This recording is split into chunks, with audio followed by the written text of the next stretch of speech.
নিজের বউকে ডিভোর্স দেওয়ার জন্য প্রেমিকাকে সাথে নিয়ে ৩ বছর পর বিদেশ থেকে দেশে ফিরছে সমুদ্র। আদালতের সামনে একটা দামি গাড়ি এসে দাঁড়ায়। গাড়ি থেকে নামে ২ জন, একজন পুরুষ যার নাম সমুদ্র চৌধুরী আর একজন মহিলা যার নাম রাইমা। সমুদ্র আর রাইমা আদালতের ভিতরে চলে যায়। সেখানে তারা পুরো পরিবার তাদের জন্য অপেক্ষা করছে। সমুদ্রকে দেখে তার বাবা মিস্টার আহসান আর মা নাবিলা চৌধুরী এবং পরিবারের সবাই সদস্য খুশি হয়ে যায়। তারা গিয়ে জড়িয়ে ধরে সমুদ্রকে, এরপর বলে, সমুদ্র, ফাইনালি তুমি দেশে ফিরলে। এত বছর শুধু অপেক্ষা করেছি এই দিনের জন্য, কত কল করেছি কিন্তু তুমি রিসিভ করো নাই। জানো, তোমার জন্য কষ্ট করতে হয়েছে আমাদের অনেক। সমুদ্র গিয়ে তার মাকে জড়িয়ে ধরে বলে, আম্মু, তোমাদেরও আমি অনেক মিস করেছি, কিন্তু কি করব বলো। দাদু ৫ বছর আগে যা করেছে তার জন্য এত বছর দূরে থাকতে হয়েছে আমাকে, কিন্তু এখন এই ভুল সংশোধন করতে এসেছি আমি। উকিল সাহেব কী সব কাগজ রেডি করেছে, আমি এক্ষুনি সাইন করতে চাই। সমুদ্রের কণ্ঠ শুনে পাশে থাকা একটা মেয়ে শান্ত দৃষ্টিতে ওর দিকে তাকিয়ে দেখে।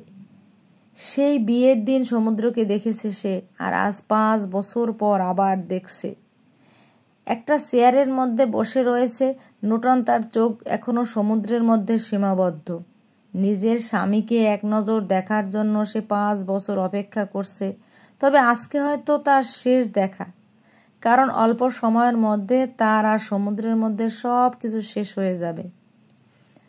নূতনের কল্পনার মধ্যে উকিল সাহেব কাগজ নিয়ে আসে, যেটা দেখে নূতন একটা দীর্ঘশ্বাস ফেলে চোখ সরিয়ে নেয়। সমুদ্র উকিলকে দেখে চেয়ারে বসে পড়ে, তবে পাশের চেয়ারে যে নূতন বসে রয়েছে সেই দিকে তাকায় না। সমুদ্র গম্ভীর কণ্ঠে বলে, উকিল সাহেব, ডিভোর্সের কাগজ কি সব রেডি? আমি আর সময় নষ্ট করতে চাই না, এক্ষুনি সাইন করে সব ঝামেলা থেকে মুক্ত হতে চাই। উকিল সব কাগজ একবার ভালো করে দেখে এরপর নূতনের দিকে দেখে। নূতন চোখ দিয়ে একটা ইশারা দেয়। উকিল কাগজ আর কলম সমুদ্রের সামনে দেয় আর বলে, জি সমুদ্র স্যার, সব পেপার রেডি হয়ে গেছে, আপনি শুধু সাইন করেন, পরের বাকি বিষয় আমি সামলে নিব। সমুদ্র কাগজটা দেখে অনেক খুশি হয়, সেই জন্য সে পেপারে কি লেখা আছে সেটা না পড়ে সেখানে সাইন করে দেয়। সমুদ্র সাইন শেষে কাগজ আর কলম নূতনের দিকে এগিয়ে দেয়, কিন্তু ওর দিকে একবারও দেখে না। নূতন তাকিয়ে থাকে নিচের দিকে।